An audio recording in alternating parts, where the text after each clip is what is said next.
इस प्रोग्राम को पेश करने में ताउन कर रहे हैं 100 साल से इंडिया हर फीलिंग को सेलिब्रेट करता आया है रूह अफ़ज़ा के साथ। इसीलिए आज भी है Rooh Afza, the drink of India.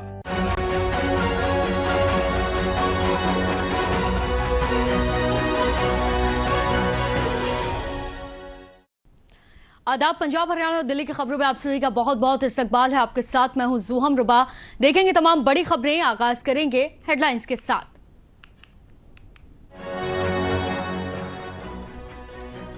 Rajendra Nagar में 3 छात्रों की मौत के बाद एक्शन में नगर निगम एमसीडी में भाजपा ने खोला आपके खिलाफ मोर्चा।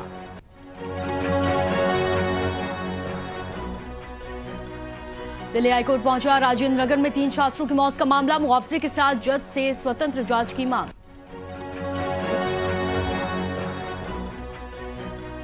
विपक्ष ने राजनीति के लिए किया नीति आयोग का इस्तेमाल। अनुराग ठाकुर ने कांग्रेस आप पर जमकर बोला हमला।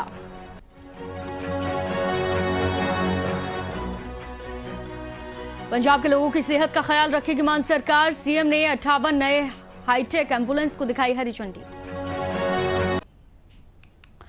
तो चलिए खबरों की शुरुआत करते हैं, जहां दिल्ली में राजेंद्र नगर स्थित आईएएस कोचिंग सेंटर के बेसमेंट में पानी भरने से 3 छात्रों की जान चली गई। बाकी छात्रों में डर पैदा हो गया।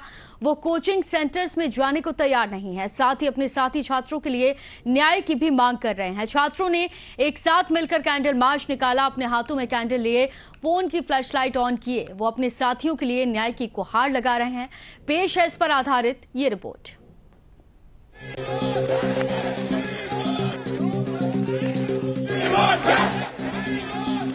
This is not the first mass murdering. I think this is just the start. आगे भी बहुत सारी हत्याएं होंगी। हम लोग कोई क्रिमिनल्स नहीं है। Please at least talk to us. जब तक कोई सुनवाई नहीं होगी तो हम छोड़ के कैसे जा सकते हैं? तो सुनवाई जब तक नहीं होगी हम यहीं पे हैं। We want justice. हमें न्याय चाहिए। ये गुहार है उन होनहार बच्चों की जो अपने घरों से कई मीलों दूर देश की राजधानी दिल्ली में आकर यूपीएससी की तैयारी कर रहे थे, लेकिन एक हादसे ने उनका पूरा लक्ष्य बदल कर रख दिया। उन्हें सड़कों पर उतरने को मजबूर कर दिया। उनका भरोसा डगमगा गया है। दिल्ली के राजेंद्र नगर स्थित आईएएस कोचिंग सेंटर के बेसमेंट में पानी भरने से गई 3 छात्रों की जान ने बाकी छात्रों में डर पैदा कर दिया है।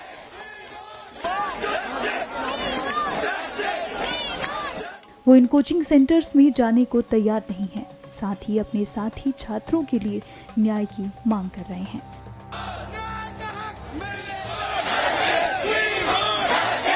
छात्रों ने एक साथ मिलकर कैंडल मार्च निकाला। अपने हाथों में कैंडल लिए फोन की फ्लैशलाइट ऑन किए। वे अपने साथियों के लिए न्याय की गुहार लगा रहे हैं। इस दौरान एएनआई से बात करते हुए वो क्या कह रहे हैं, सुनिए। This is not the only incident which occurred recently. इससे पहले 3 दिन पहले भी we have lost someone from our fraternity. उनका भी डेथ जो है इलेक्ट्रोक्यूशन की वजह से हुआ था। और reason again negligence of the authorities. पानी बारिश हो रही है, इलेक्ट्रिक शॉक लगा है बिकॉज आयरन गेट के ऊपर खुली नंगी तारें थी जिसकी वजह से।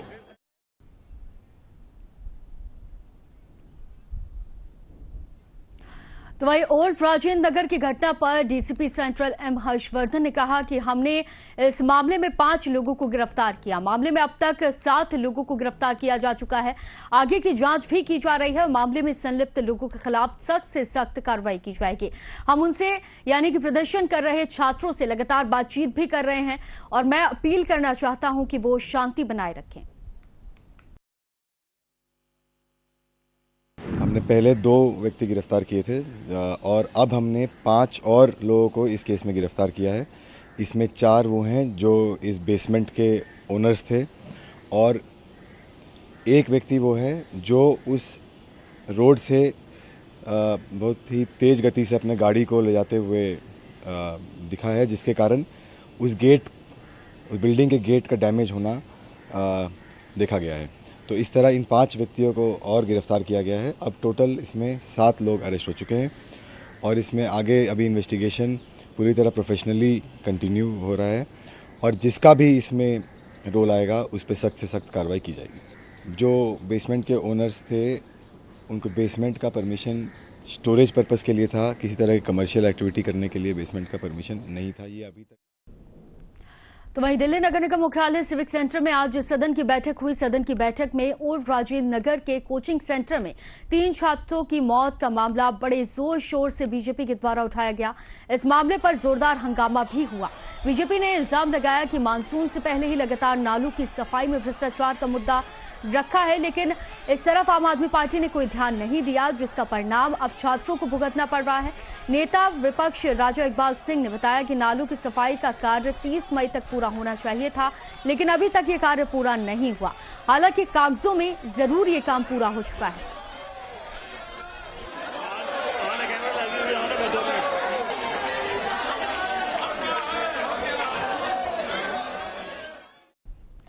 तो वहीं एक तरफ एमसीडी सिविक सेंटर में बीजेपी ने आम आदमी पार्टी के खिलाफ मोर्चा खोला, तो वहीं सड़क पर आम आदमी पार्टी भी उतरी। एमसीडी कमिश्नर को सस्पेंड करने की मांग की। बताते चलें कि आपने भी एलजी सचिवालय के बाहर प्रोटेस्ट किया और एलजी से दिल्ली एमसीडी कमिश्नर के इस्तीफे की मांग की। उनका कहना है कि सभी स्टूडेंट्स को इंसाफ मिले। हमारी सहयोगी गुलीशा साबिर ने इस मामले को लेकर आपके नेता सोमनाथ भारती से भी खास बातचीत की। देखिए, कोई भी सरकार कार्य करती है अधिकारियों के मार्फत, अधिकारियों के आधार पे। अधिकारी आज किसके कंट्रोल में है? भाजपा ने असंवैधानिक तरीके से अधिकारियों पे कब्जा जमा रखा है। आज जो अधिकारी केजरीवाल सरकार का कहना ना माने, उसको आप आशीर्वाद देते हो, उसको बड़े पद देते हो। मैं जल बोर्ड का वाइस चेयरमैन रहा, मुझे मालूम है किस प्रकार के जल बोर्ड के अंदर सीईओ दिल्ली जल बोर्ड ने जल बोर्ड को नरक बनाने का काम किया। आपने सारे कर्मचारी हटा दिए, सीवर के कर्मचारी हटा दिए, जो सुपर सगर मशीन लगता था उसको आपने लगने नहीं दिए। तो हर प्रकार से अधिकारियों के माध्यम से। तो इस बीच घटना के बाद दिल्ली नगर निगम ने नियमों का उल्लंघन करने वाले कोचिंग सेंटरों के खिलाफ कार्रवाई शुरू कर दी। तो वहीं एमसीडी ने एक कोचिंग सेंटर के बेसमेंट में पानी भर जाने से 3 लोगों की मौत की घटना की जांच के लिए एक उच्च स्तरीय समिति गठित करने का फैसला लिया। जहां इस घटना से दिल्ली सदमे में है, तो वहीं अब राजनीति भी दिल्ली में होना शुरू हो चुकी है। इस बीच ये मामला अब दिल्ली हाईकोर्ट पहुंचा। इस दुखद घटना के मद्देनजर दिल्ली हाईकोर्ट में एक याचिका दायर की गई। याचिका में दिल्ली नगर निगम को भविष्य में इस तरह की घटनाओं को रोकने के लिए तत्काल उपाय लागू करने के निर्देश देने की मांग की गई। जानकारी के अनुसार और साथ ही ज्यादा जानकारी साझा की है दिल्ली से हमारी साथी गुलीशा ने।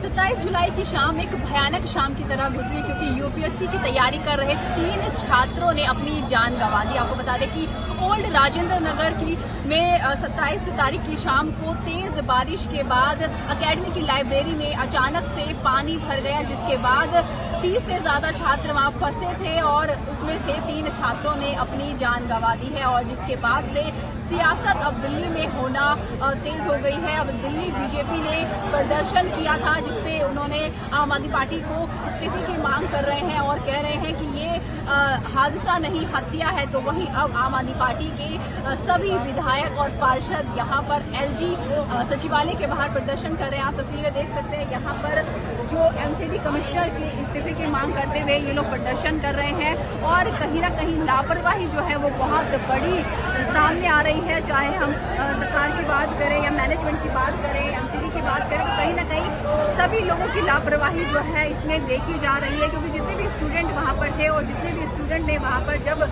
बताए हालात के बारे में बताया, तो उनका ये कहना है कि जब भी बरसात आती है, जब भी मानसून शुरू होता है, तो इस तरह एकेडमी की जो लाइब्रेरी है वहाँ पर पानी भरना शुरू हो जाता है, लेकिन एक्शन पहले नहीं लिया जाता है। एक्शन हादसे के बाद लिया जाता है। और आपको बता दें कि दिल्ली एमसीडी ने एक्शन ले भी लिया है। एकेडमी के बाहर जो एक्स्ट्रा फुटपाथ बने हुए हैं वहाँ पर बुलडोजर चलाया जा रहा है। लेकिन अब देखना ये होगा कि क्या उन छात्रों को इंसाफ मिलेगा या इसी तरह से जो आगे जो छात्र हैं जो पढ़ाई करने दिल्ली आते रहे इसी तरह अपनी जान गंवाते रहेंगे।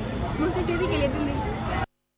खबरों में आगे बढ़ते हैं। दिल्ली में हुए कोचिंग छात्रों की मौत के बाद में मामले को लेकर दिल्ली हाईकोर्ट में याचिकाकर्ता के वकील रुद्र विक्रम सिंह ने मीडिया से बातचीत करते हुए कहा कि हम चाहते हैं कि हाईकोर्ट इलीगल तौर पर चल रहे कोचिंग इंस्टीट्यूट को लेकर कोई कड़ा निर्देश जारी करे। बेसमेंट में लाइब्रेरी आखिर कैसे चल सकती है? See, in my prayer, I have made 4 prayers First prayer is to probe the incidents which happened in Rajendra Nagar 2 days before. Second prayer I have made in the last year, Honorable High Court has issued direction to the government of Delhi, Fire Department and other department to institute a probe against all the coaching institutes which are running illegally in Delhi. So what happened to that direction of Honorable High Court? If no action has been taken, then a committee should be probed to that direction of Honorable High Court and action to be taken against those officers. Third prayer I have made because there is a letter which is circulating on the social media that one student has made a complaint in the month of June regarding illegal construction of old Rajendra Nagar हादसे में हुए इस पर बात करते हुए Shiv Sena UPT के नेता संजय राउत ने कहा कि ये बहुत दर्दनाक हादसा दिल्ली में हुआ है। अब ये सरकार आपकी है या बीजेपी के द्वारा नियुक्त किए गए उपराज्यपाल की। आपस में ये झगड़ा नहीं होना चाहिए, बल्कि ये घटना क्यों हुई है और कैसे इस घटना को आगे होने से रोके।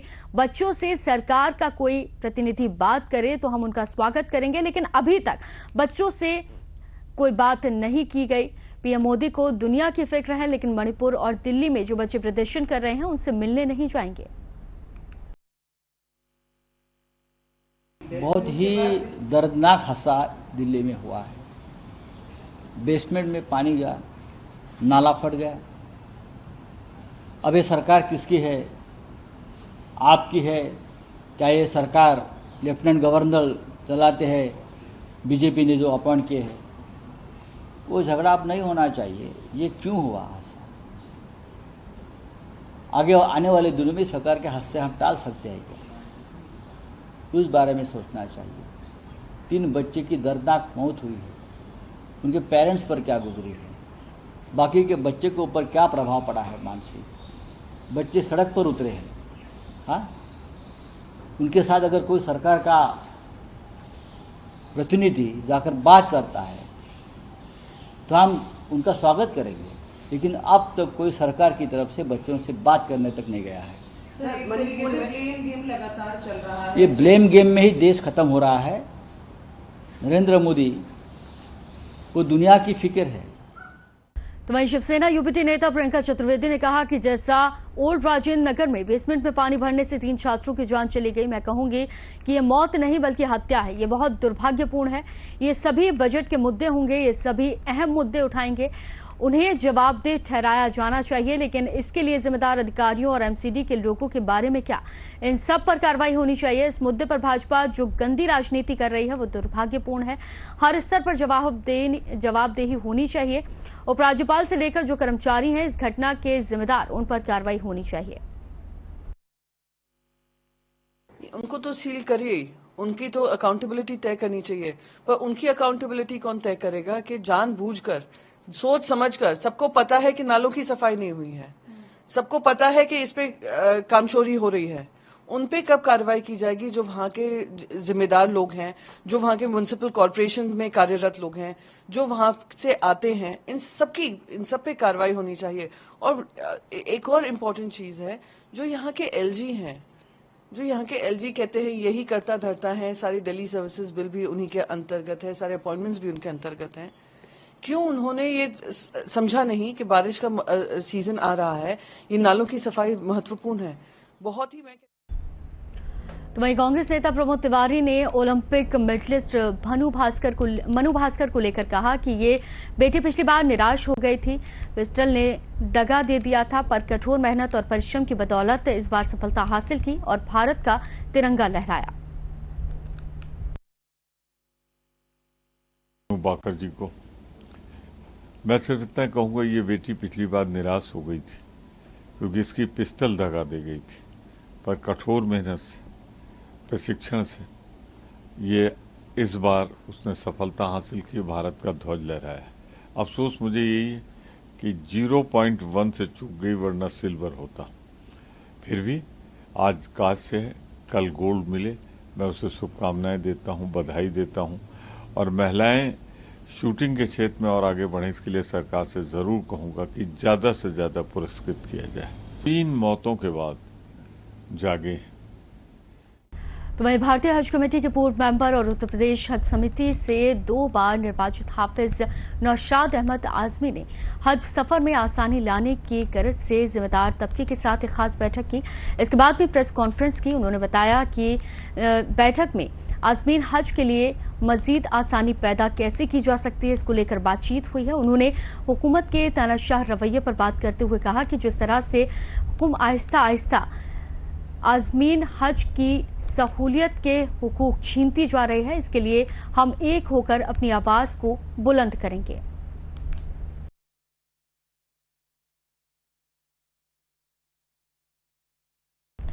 तो वहीं इंडिया इस्लामिक कल्चर सेंटर के आगामी 11 अगस्त को होने वाले चुनाव की सरगर्मियां तेज हो चुकी हैं। नई दिल्ली के पूर्वी निजामुद्दीन के न्यू हेराइजन स्कूल में आयोजित सभा को संबोधित करते हुए भारत सरकार के पूर्व सचिव और साथ ही IICC के अध्यक्ष पद के उम्मीदवार अफजल अमानुल्लाह ने कहा कि IICC कौम और मिल्लत का एक ऐसा सेंटर है जहां से समाज के लिए बहुत सारे बड़े बड़े काम किए जा सकते हैं, लेकिन ये तभी संभव है जब IICC का नेतृत्व किसी योग्य, ईमानदार और समाज का दर्द रखने वालों के हाथों में हो। तो वहीं उन्होंने आगे कहा कि देश में मुसलमानों के सामने कई सारी समस्याएं हैं जिसके समाधान की आवश्यकता है।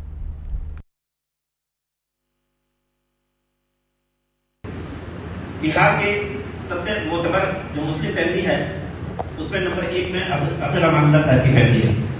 सबसे बड़े जमींदार में से एक जो आज आरा और भोजपुर का इलाका कहलाता है।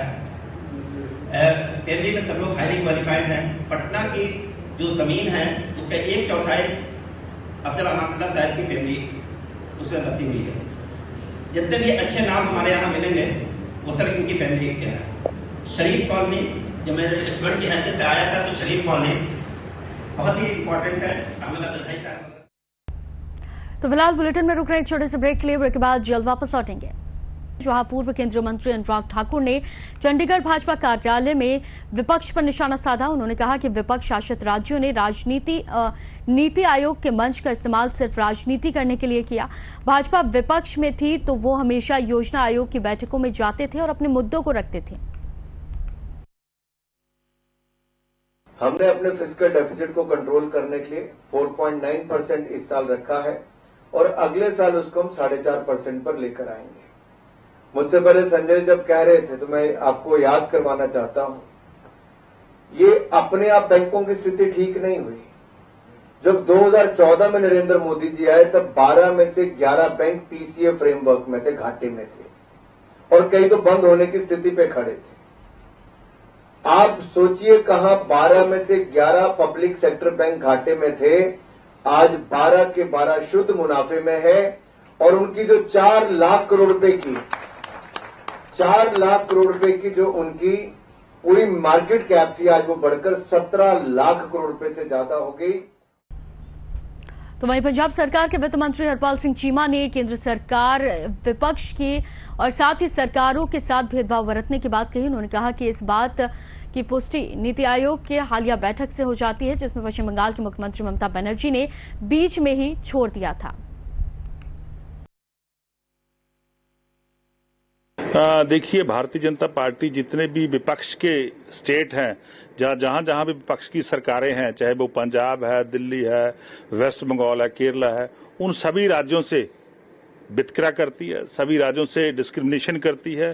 क्योंकि भारतीय जनता पार्टी की जहां अपनी सरकारें हैं उनको तो बोलने के लिए आधा घंटा मिलता है, 2 घंटे मिलते हैं, पर लेकिन जहां विपक्ष ने बोलना होता है तो वहां उनको 5 मिनट मिलते हैं, 2 मिनट मिलते हैं। तो मैं समझता इसीलिए सभी। तो वहीं पंजाब में लोगों को गुणवत्तापूर्वक स्वास्थ्य सेवाएं प्रदान करने के लिए राज्य सरकार की दृढ़ प्रतिबद्धता को दोहराते हुए पंजाब के मुख्यमंत्री भगवंत मान ने रविवार को राज्य के लोगों की सेवा के लिए 58 नई हाईटेक एम्बुलेंस को हरी झंडी दिखाई। स्वास्थ्य मंत्री डॉक्टर बलबीर सिंह के साथ में मुख्यमंत्री ने एम्बुलेंस को राज्य के लोगों को समर्पित किया, जिससे ये सुनिश्चित हुआ कि वो संकट की घड़ी में लोगों के लिए उपलब्ध है। एम्बुलेंस के इस बढ़ोतरी के साथ राज्य भर के लोगों की सेवा में कुल 325 एम्बुलेंस को लगाया गया है ताकि सुनिश्चित किया जा सके कि उन्हें समय पर स्वास्थ्य सेवाएं मिले।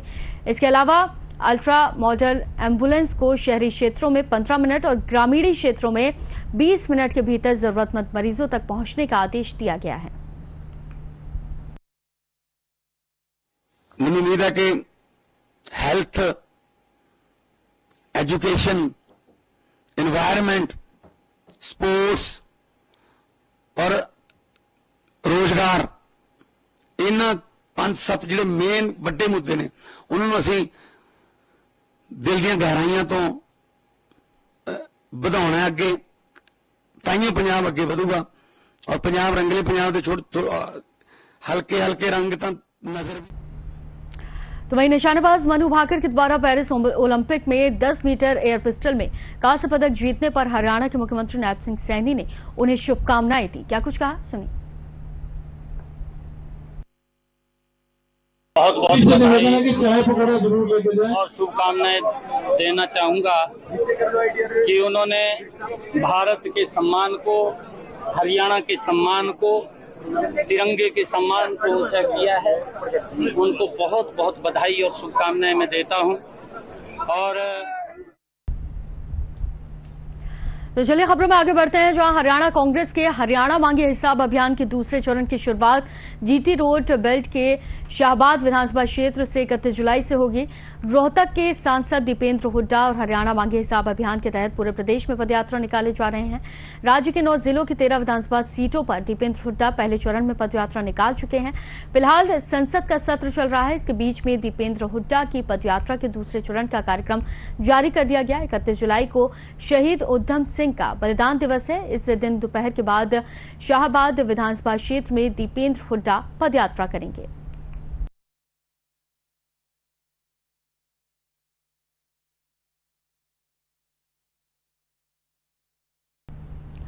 तो चलिए खबरों में आगे बढ़ते हैं। रूस की ओर से यूक्रेन के खिलाफ लड़ने वाला 22 वर्षीय हरियाणा के युवक की मौत हो गई। मृतक के परिवार ने दावा किया कि मॉस्को में भारतीय दूतावास ने रवि मौन की मृत्यु की पुष्टि की है। तो वहीं मृतक के भाई अजय मौन ने कहा कि रूस सेना ने उन्हें फ्रंटलाइन पर युद्ध करने के लिए भेज दिया था। रवि मौन हरियाणा के कैथल जिले के मटौर गांव का रहने वाला था।